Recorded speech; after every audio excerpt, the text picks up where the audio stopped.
जो रैलियां चल रही हैं, जो गठबंधन बन रहे हैं, सारी की सारी पार्टियां एक भारतीय जनता पार्टी या यूं कहें एनडीए के खिलाफ सब खड़ी हैं। अखिलेश यादव इस बात के लिए तैयार हो जाते हैं कि मायावती प्रधानमंत्री बनाने को मैं तैयार हूं, मैं समर्थन दूंगा, मैं साथ खड़ा हूं, और आप कह रहे हैं कि ये डिफरेंसेस हैं। अच्छा, ये अखिलेश जी प्रधानमंत्री बनाएंगे, ममता जी प्रधानमंत्री बनाएंगी या देश की जनता बनाएगी? आपके लिए ज्यादा बड़ी चुनौती कांग्रेस के नेतृत्व वाली यूपीए है या वो महागठबंधन या तीसरा मोर्चा है जो आकार ले रहा है? देखिए, हमारे लिए चुनौती कोई नहीं। राम मंदिर का मुद्दा जब इसमें आता है तो आपको लगता है कि थोड़ा असहज हो जाता है मुस्लिम समुदाय? नहीं, कोई होना चाहिए? नहीं, कोई नहीं असहज होता। देखिए, राम मंदिर के मुद्दे पे अगर आप एक बार सर्वे करा लीजिए और मुस्लिम से पूछ लीजिए कि तुम लोग क्या चाहते हो, हर आदमी एक ही बात कहेगा, इस मुद्दे का समाधान जल्द से जल्द हो जाना चाहिए, विदाउट डिले होना चाहिए। नमस्कार, मैं हूं श्वेता सिंह। आज हम सीधी बात करने जा रहे हैं केंद्रीय मंत्री मुख्तार अब्बास नकवी से। बहुत स्वागत है आपका। धन्यवाद। थोड़ा परेशान लग रहे हैं क्या? जो रैलियां चल रही हैं, जो गठबंधन बन रहे हैं, सारी की सारी पार्टियां एक भारतीय जनता पार्टी या यूं कहें एनडीए के खिलाफ सब खड़ी हो गई। देखिए, ये जो गठबंधन है, ये गुनाहों का गुलगुला और पानी का बुलबुला है। और जो गुनाहों का गुलगुला और पानी का बुलबुला मैं कह रहा हूँ, वो इसलिए कह रहा हूँ कि इस गठबंधन की गठरी में इतने पैबंद हैं कि हर पैबंद अपने पाप की कहानी बताता है। आज जो है वो गठबंधन में जो लोग हैं या जिन लोगों ने अभी कुछ दिनों पहले रैलियां अलग अलग की हैं, वो शक्ति प्रदर्शन हो रहा है कि हम प्रधानमंत्री पद के उम्मीदवार हो सकेंगे कि नहीं हो सकेंगे। ममता जी कहती हैं कि कलकत्ता में हम रैली करेंगे और सबको शक्ति प्रदर्शन करेंगे। कांग्रेस जो है अखिलेश यादव इस बात के लिए तैयार हो जाते हैं कि मायावती प्रधानमंत्री बनाने को मैं तैयार हूं, मैं समर्थन दूंगा, मैं साथ खड़ा हूं, और आप कह रहे हैं कि ये डिफरेंसेस हैं। अच्छा, ये अखिलेश जी प्रधानमंत्री बनाएंगे, ममता जी प्रधानमंत्री बनाएंगी या देश की जनता बनाएगी? और देश की जनता ने मन बना रखा है कि नरेंद्र मोदी जी एक इफेक्टिव लीडरशिप, एक स्ट्रांग लीडरशिप और एक स्टेबल सरकार को फिर से जनादेश देगी। और इसलिए ये बात जो है वो हमारे जो ये गठबंधन की जो है वो गठरी है, इसको भी अच्छी तरह मालूम है कि जो है वो 2019 में प्रधानमंत्री पद की वैकेंसी नहीं है। उन्हें ये भी मालूम है कि प्रधानमंत्री जो है वो हर पार्टी और हर गली कूचे में प्रधानमंत्री पद का उम्मीदवार घूम रहा है उनका। आज जो है वो ना उनके सामने जो है वो लीडरशिप है, ना नेतृत्व है, ना नीतियाँ हैं। उन्हें लगता है कि जी मोदी हटाओ, बस एक नारा है हमारा कि मोदी हटाना है और हमें जो है वो कुर्सी पे बैठना है। जो चेहरे इस रैली में मौजूद रहे उसमें कम से कम तो 20 बड़े चेहरे दिखे। आपको लगता नहीं है कि इससे असर पड़ेगा? अच्छा, ये अगर गठबंधन की रैली थी तो गठबंधन की किसी पार्टी का कोई वहाँ पर नामो निशान था, कोई झंडा था, कोई बैनर था? तो इसका तो ये भी मतलब हो सकता है ना कि ममता बनर्जी के नेतृत्व को स्वीकार कर रहे हैं। तो वही तो मैं कह रहा हूँ, या तो भी ये घोषित कर दें कि ममता बनर्जी जो है वो संभावित प्रधानमंत्री पद की उम्मीदवार नहीं बन सकती हैं क्या? तो पूछ लें वो मायावती जी से, पूछ लें वो अखिलेश यादव जी वहाँ घोषित कर दें, चंद्रबाबू नायडू साहब घोषित कर दें, अब्दुल्ला साहब घोषित कर दें। तो इसलिए मुझे क्या लगता है ना, अब कांग्रेस पार्टी वहाँ पर अपना डाकिया भेज रही है चिट्ठी लेकर के, खुद नहीं बुलाया जा रहा है उनको। तो कांग्रेस की स्थिति ये हो गई है कि उत्तर प्रदेश में जो गठबंधन बन रहा है वो कहते हैं जी मेरे अंगने में तुम्हारा क्या काम है। बंगाल में बन रहा है तो वो भी कहते हैं जी मेरे अंगने में तुम्हारा काम कोई नहीं है। तो आज की तारीख में ये गठबंधन जो है वो खुद अपने कंट्राडिक्शंस और कंफ्यूजन में पूरी तरह से ये बताइए कि आपके लिए ज्यादा बड़ी चुनौती कांग्रेस के नेतृत्व वाली यूपीए है या वो महागठबंधन या तीसरा मोर्चा है जो आकार ले रहा है? देखिए, हमारे लिए चुनौती कोई नहीं है। हम चुनौती मानते हैं कि हम देश की जनता के बीच में, एक अकेला गठबंधन बन जाए तो भी हम जाएंगे जनता के बीच में, 2 बन जाए तो भी जाएंगे, 3 बन जाए तो भी जाएंगे। मजबूरी है ना? मजबूरी नहीं है, हम जाएंगे ही, हम तो मतलब गर्व के साथ। लेकिन दोनों में से चुनौती ज्यादा बड़ी कौन है? मैं मानता हूँ कि दोनों चुनौती नहीं, दोनों एक दूसरे के लिए चुनौती है। अच्छा, पार्टियों का साथ आना अगर इतना गलत है तो एनडीए इतनी सारी पार्टियों के साथ क्यों बना हुआ है? बीजेपी अकेले जाए चुनाव? हाँ, फर्क है। देखिए, जब हमारा जो है वो 1998 का गठबंधन आप देखिए, एनडीए लीडर अटल बिहारी वाजपेयी, उसके बाद भी हमने जब लड़ा है चुनाव तो अडवाणी जी को लीडरशिप सामने रख करके लड़ा। उसके बाद जब लड़ा है हमने तो मोदी जी की लीडरशिप को सामने रख करके लड़ा। तो हमने लीडरशिप का वैक्यूम नहीं रखा, कंफ्यूजन नहीं रखा। देश के सामने भी था और गठबंधन के जो सहयोगी थे वो भी कह रहे थे साहब ये ऐसा नहीं है कि जी अभी अभी तो हम देखेंगे, बाद में तय कर लेंगे, गठबंधन के साथी तो सर पे टवल करेंगे बाद में। पर अगर सबका वोट बैंक एक साथ आ जाता है तो आपको नहीं लगता है कि दिक्कत हो जाएगी बीजेपी को? देखिए श्वेता जी, एक बात समझने की ज़रूरत है, पॉलिटिक्स में 2-2-4 कभी नहीं होता। ये सोचा जाए कि साहब हम भी मिल गया, ये भी मिल गए, ये भी मिल गए, तो इसके बाद जो है वो सब मिल करके वोट एक जगह पे इकट्ठा हो जाएगा, ऐसा नहीं है। वोटर जो है होशियार है। का फूलपुर में क्या हुआ? फूलपुर में, कैराना में, गोरखपुर में या और भी जो बाई इलेक्शंस हुए उसके आधार पर जनरल इलेक्शन, फूलपुर के इलेक्शन से प्रधानमंत्री चुना नहीं जा रहा था, कैराना के इलेक्शन से देश का प्रधानमंत्री नहीं बन रहा था, या और भी जो बाई इलेक्शन है उससे जो है वो राज्य की सरकार या केंद्र की सरकार नहीं बन रही थी। जो 2019 में आम चुनाव है वो देश का प्रधानमंत्री चुनने के लिए है, तय करने के लिए है। अब आप बताइए कि इस देश के लोग किसको प्रधानमंत्री चुनेंगे? राहुल गांधी जी को चुनेंगे, जिन्होंने कि अभी रैली में ममता जी के अपना डाकिया भेज दिया और एक चिट्ठी भेज दी कि चिट्ठी आई है, या जो है वो देश की प्रधानमंत्री ममता जी होंगी या मायावती जी होंगी या कौन होगा, पहले तो ये तय हो जाए। ये सारा जो कंफ्यूजन है, हुए बिना वो गठबंधन शक्ल नहीं ले सकता, आकार नहीं ले सकता, नहीं ले सकता। लीडरशिप मस्ट है। देखिए, एक आप इतिहास देखिए गठबंधन का युग जब से शुरू हुआ तब से जो है वो एक आप 1975 और 77 का दौर छोड़ दीजिए, उस वक्त एक श्रीमती इंदिरा गांधी के खिलाफ एक रिवोल्ट हुआ था आपातकाल के बाद, और उस रिवोल्ट में जो है वो न तो वहाँ नेता था, न पार्टी थी, न तो उम्मीदवार था। लोग, जनता खुद उम्मीदवार बन गई थी, खुद पार्टी बन गई थी और खुद लोगों ने तय कर लिया था कि हम ये जो श्रीमती गांधी की सत्ता को उखाड़ फेंकेंगे। उसके बाद गठबंधन का एक दौर शुरू हुआ। इवन उसके बाद भी सरकार नहीं चल पाई जनता पार्टी की। नहीं, जैसे एचडी देवेगौड़ा प्रधानमंत्री बने तो उनके नेतृत्व में चुनाव नहीं हुआ था। हाँ ठीक है, क्या हश्र हुआ उनका? एचडी देवेगौड़ा के नेतृत्व में सरकार बनी, क्या हश्र हुआ? गुजराल साहब के नेतृत्व में सरकार बनी, क्या हश्र हुआ? वीपी सिंह साहब के नेतृत्व में सरकार बनी, क्या हश्र हुआ? तो आप हश्र का डर दिखाकर आप कहेंगे कि नहीं, हश्र नहीं। देखिए, देश चाहता है एक स्थायित्व वाली सरकार, एक स्टेबिलिटी वाली सरकार और एक परफॉर्मेंस वाली सरकार और एक स्ट्रांग लीडरशिप से भरपूर सरकार। ये इस सरकार के जो लोग सामने दिख रहे हैं उनके सबके अपने अपने पैकेजेस हैं। उसी हमने कहा ना कि ये गुनाहों की गठरी लेकर के ये खड़े हुए हैं सारे लोग, कह रहे हैं कि साहब इस गुनाहों की गठरी में जो पाप के पैबंद हैं उससे जो है वो हम आगे बढ़ेंगे और उससे जो है हम इकट्ठा हो जाएंगे। आपके राजनीतिक आकलन में ये महागठबंधन है या ये तीसरा मोर्चा है? मेरी समझ से तो ये कोई मोर्चा ही नहीं है, क्योंकि अभी देखिए क्या है, जो अलग अलग स्वर आते हैं, अलग अलग तान दिखाई पड़ती हैं। आप यूपी में सुनेंगे तो कहेंगे जी ये गठबंधन है एक, कहीं और चले जाएंगे तो वो कहेंगे जी ये चौथा मोर्चा है, तीसरा मोर्चा है, पांचवा मोर्चा है। फारूक अब्दुल्ला साहब कहेंगे कि साहब ये रियल फ्रंट है। अभी तो फारूक अब्दुल्ला साहब की स्थिति तो ये बेगानी शादी में अब्दुल्ला दीवाना। तो वो आज की स्थिति में, आज के हालात में जो है वो ये गठबंधन शक्ल लेने से पहले ही बदशक्ल होता जा रहा है। नहीं, क्योंकि जैसे कांग्रेस, समाजवादी पार्टी, बहुजन समाज पार्टी दोनों ने कहा भाई 2 सीटें, इसके आगे गठबंधन में आप नहीं हैं। आपका टीआरएस ने कह दिया कि हम तो बंगाल नहीं जाएंगे क्योंकि वहां पर कांग्रेस से हमें लेना देना नहीं है। बीजेडी ने कह दिया कि हमें बीजेपी कांग्रेस दोनों से दूरी चाहिए। इस हिसाब से लग नहीं रहा है कि एक तीसरा मोर्चा आकार ले चुका है इस देश में? कोई बात नहीं, हम कह रहे हैं तीसरा मोर्चा भी ले ले, चौथा मोर्चा भी ले ले, पांचवा मोर्चा भी ले ले, उससे क्या फर्क पड़ने वाला है? इससे एक मैं तो आपके फायदे की बात पूछ रही हूँ ना, इसीलिए तो मैं कह रहा हूं अगर मोदी वर्सेस ऑल होता तो सारे एकजुट हो जाते। अब ये मोदी वर्सेस ऑल नहीं है, मोदी वर्सेस यूपीए वर्सेस महागठबंधन या तीसरा मोर्चा। ये बता दें, हम जो है वो ये चौथा मोर्चा बनेगा, पांचवा मोर्चा बनेगा, छठा मोर्चा बनेगा, ये हमारे लिए चिंता का विषय नहीं है। हम जो है वो नरेंद्र मोदी जी ने, हमने 2014 का चुनाव लड़ा, नरेंद्र मोदी जी के नेतृत्व पे लड़ा, नरेंद्र मोदी जी के नाम पे लड़ा, और 2019 का चुनाव उनके नेतृत्व पे लड़ेंगे और उनके काम पे लड़ेंगे।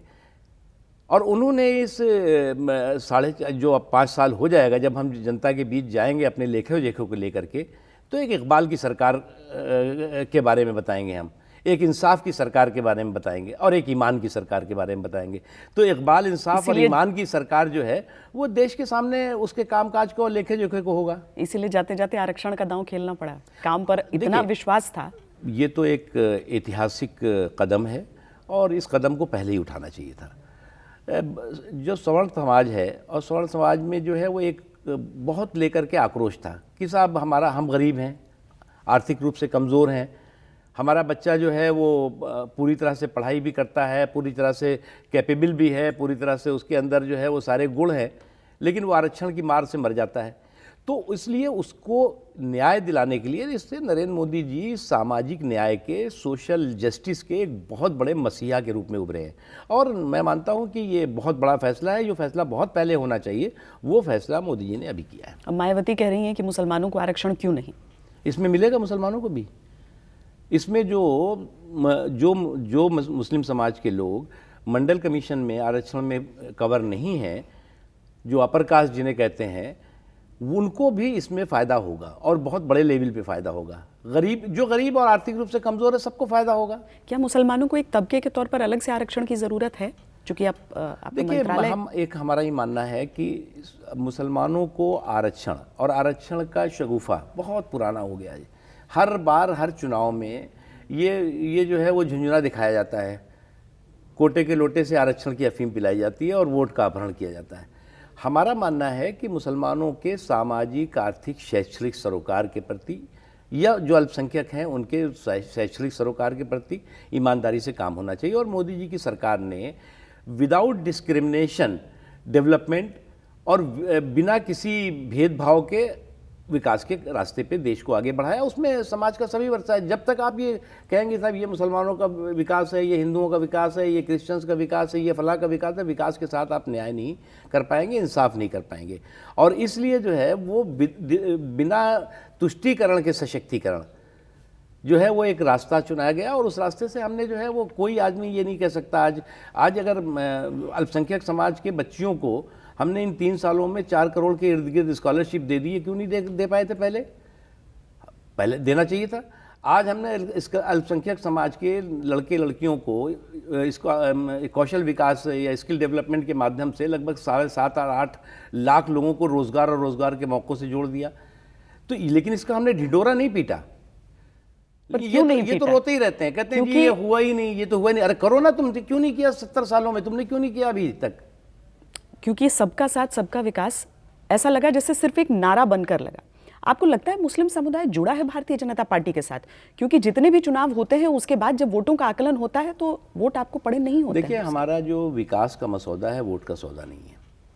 इसलिए एक बात बहुत साफ तरीके से हम बहुत इस बात को मन में पूरी तरह से स्पष्ट करके चलते हैं कि विकास का मसौदा वोट का सौदा नहीं, ना है, ना होगा और ना आगे रहेगा। हाँ, ये बात सही है, हम पॉलिटिकल पार्टी हैं। हम पॉलिटिकल पार्टी के नाते हमारी यही एक्सपेक्टेशन होती है कि मोदी जी ने, हमारी सरकार ने ईमानदारी के साथ, पारदर्शिता के साथ उनके जो विकास है, विकास बिना भेदभाव के, बिना तासुब के किया अगर, तो लोगों को भी इस बारे में सकारात्मक सोचना चाहिए। केवल जो है वो ये सोचना कि साहब सांप्रदायिकता, धर्मनिरपेक्षता, फला ढिमाका, ये हो चुका है, बहुत हो चुका है। देश में ना कोई सांप्रदायिकता है और ना किसी तरह की असहिष्णुता है। देश तो जो है वो इस डीएनए में इस देश के सेकुलरिज्म और टॉलरेंस है। तो इस टॉलरेंस और सेकुलरिज्म को कोई नहीं नुकसान पहुंचा सकता। इसलिए मोदी जी, और यह मोदी जी क्यों कह रहे हैं, आप हमारे देश में तमाम राज्यों में सरकारें हैं। जब हम मोदी जी सरकार में आए तो हमारे पास 5 राज्यों में सरकार थी।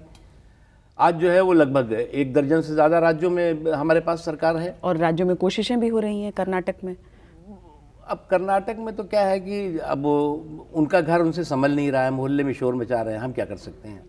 ऑपरेशन लोटस नहीं चला। ये जो कर्नाटक है ये इनका आदर्श स्टेट था गठबंधन की पॉलिटिक्स का।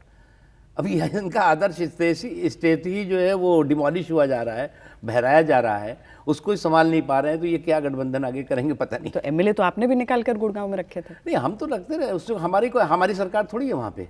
सरकार तो उनकी है, वो भागम भाग लगाए हुए हैं, वो इधर उधर तोड़ जोड़ में लगे हुए हैं, हम थोड़ी लगे हुए हैं। मध्य प्रदेश में भी परेशान है कांग्रेस कि आप लोग कोशिश कर रहे हैं। अब कांग्रेस को अपना घर संभालना चाहिए, या जहाँ पर भी जो लोग परेशान हैं उनको अपना घर संभालना चाहिए। हमें उसकी चिंता के विषय नहीं है। ये अपना घर समझ नहीं रहा है, मोहल्ले में शोर मचा रहे हैं कि साहब ये हमको लूट रहा है, ये हमको परेशान कर रहा है, ये हमको लेके जा रहा है। बहरहाल हम अल्पसंख्यकों की स्थिति और उनकी सोच और उनके वोट के बारे में बात कर रहे हैं यहाँ पर। तो 3 तलाक का जब मसला उठा तो मुस्लिम समुदाय को ऐसा भी लगा कि अब बहुत दखलंदाजी की चीज़ है।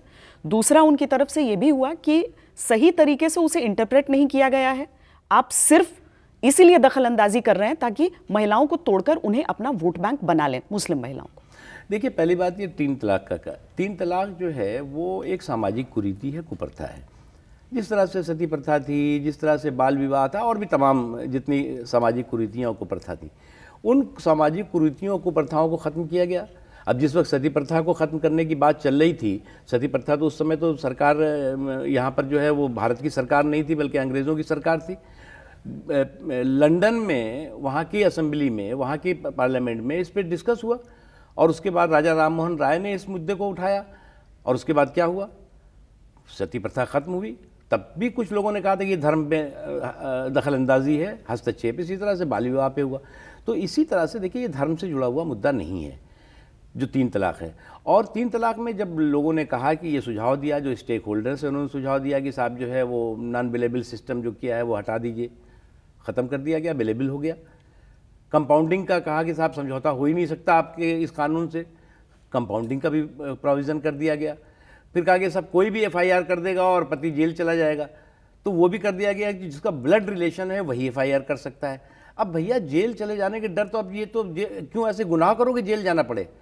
अब ये तो कोई भी तर्क दे सकता है कि हम चोरी करेंगे तो हम जेल चले जाएंगे, हम डकैती डालेंगे तो हम जेल चले जाएंगे, हम मर्डर करेंगे तो हम जेल चले जाएंगे, हम आतंकवाद करेंगे तो हम जेल चले जाएंगे। तो करोगे तो जाओगे।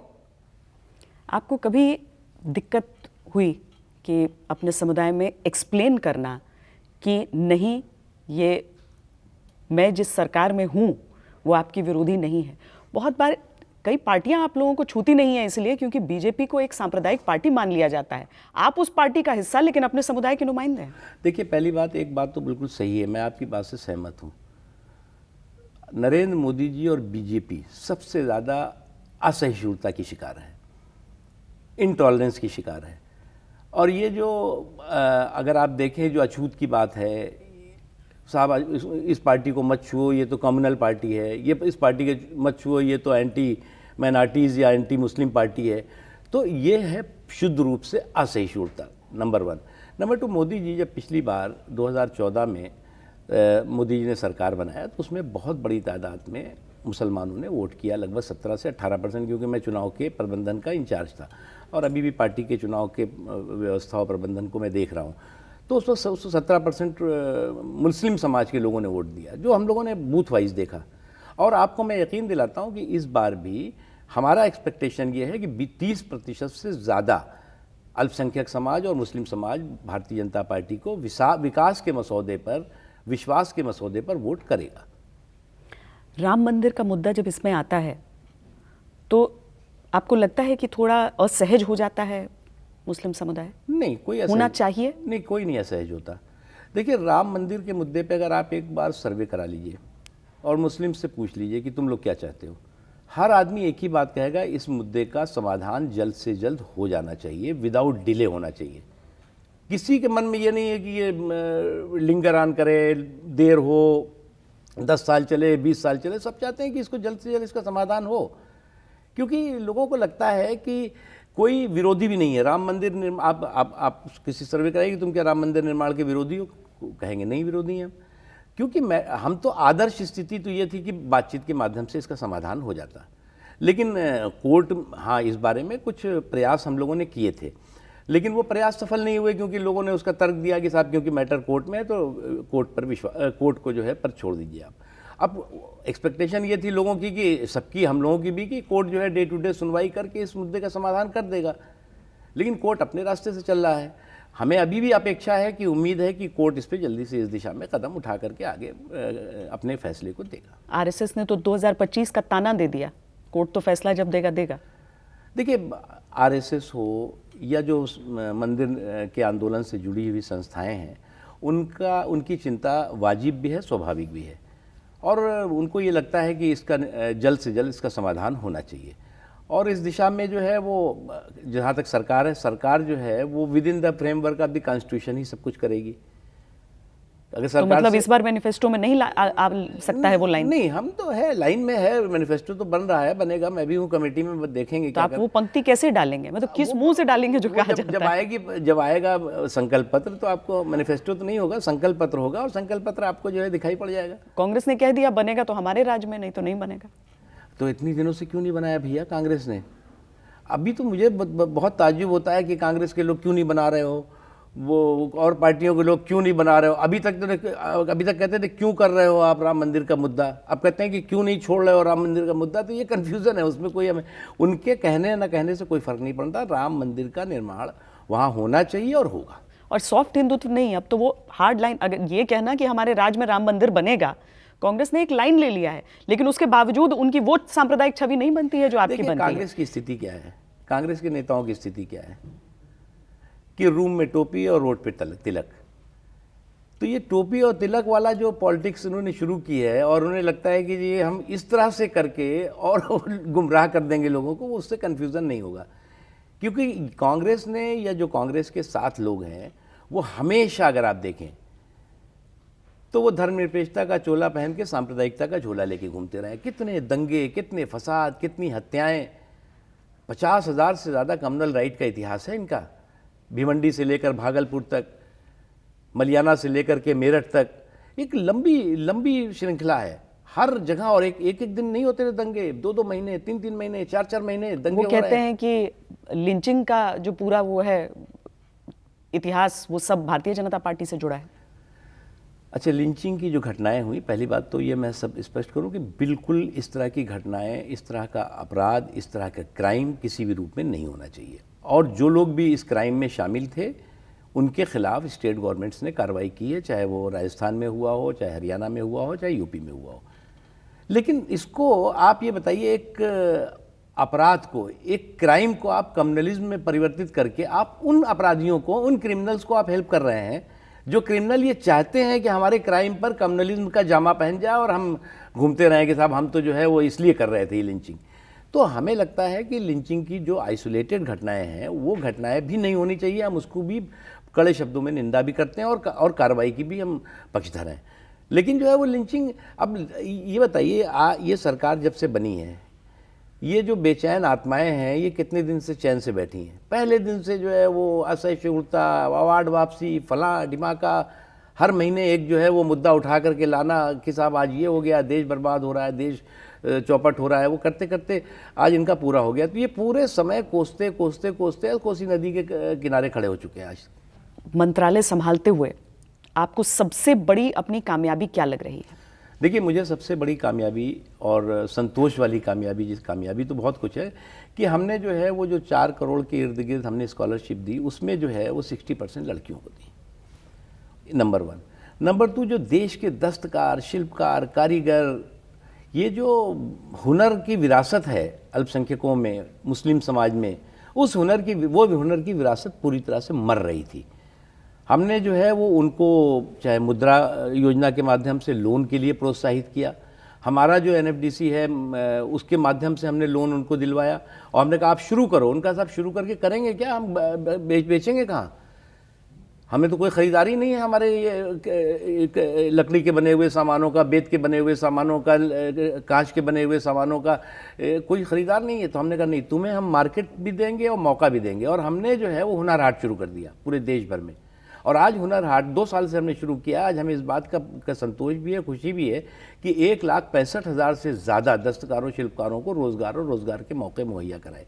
ये और तमाम चीज़ें की हैं, लेकिन हमें जो संतोष है। और कोई ऐसी कमी जिस पर आपको लगता है कुछ और समय मिल जाए और काम कर लूँ? हाँ, कमी है।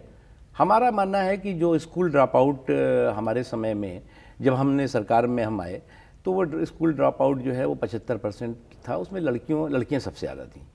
आज जो है वो ठीक है 35-40% रह गया है, लेकिन ये 0% होना चाहिए। क्योंकि बच्चे अगर आर्थिक तंगी के कारण उनका परिवार उसको, उस बच्चियों को स्कूल से बाहर निकाल दे और कहे कि जाओ तुम जा कर के झाड़ू पोछा करो या काम करो, जिसको पढ़ाई का वक्त और पढ़ाई के दिन होने चाहिए, जो मौका उसका जो है वो वक्त होना चाहिए, वो उसमें वो नहीं कर सकते क्योंकि उनकी आर्थिक तंगी की स्थिति होती है। इसलिए वो भी 0% ड्रॉप आउट हो, ये हमारा एक मकसद है। और निश्चित तौर से आगे आएगी सरकार, उसमें हम ये करेंगे। बहुत बहुत धन्यवाद हमसे सीधी बात करने के लिए। Thank you very much. तो ये थी आज की मुलाकात। अगले हफ्ते किसी और शख्सियत से फिर होगी सीधी बात। देश और दुनिया की बाकी खबरों के लिए आप देखते रहिए आज तक।